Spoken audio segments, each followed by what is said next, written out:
ஆனால் அந்த கவிதைகளை எல்லாம் படித்துவிட்டு நீங்கள் என்னடா இப்படி இருக்கிறது, இதற்கு கூடவா வெளியிட்டிருக்கிறார்கள் என்று நினைப்பீர்கள். அதற்கு காரணம் என்ன என்பதை நான் இப்பொழுது கூறுகிறேன்.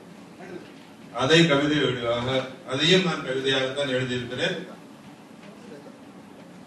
இலக்கணம் படித்தேன் பள்ளியில் பாடமாய், மதிப்பெண் பெறவே மனனம் செய்தேன்.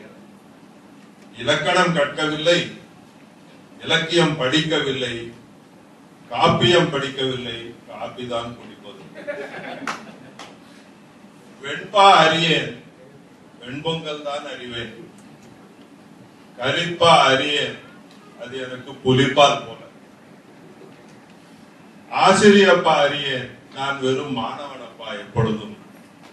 எதுகை என்றால் முருகை காட்டி ஓடி விடுவேன், மோனை என்றால் மௌனமாய் நின்றுடுவேன். தேமாங்காய் தெரியாது, வடுமாங்காய் தான் தெரியும். புளிமாங்காய் தெரியாது, எனக்கு புளிப்பு மாங்காய் தான் தெரியும். மாமுன் நேர் தெரியாது, மாமன் மகள் தான் தெரியும். விளமுன் நிறை என்றால் விளங்காது, அது எனக்கு. தொல்காப்பியம் எனக்கு மிக தொலைவான காப்பியமே. 17 கணக்கு பருவத்தில் பண்ணியது. விருத்தங்கள் தெரியாது, அதில் வருத்தமும் கிடையாது. சீர் நான் வாங்கியதில்லை, தழை எனக்கு இட்டவர் இல்லை.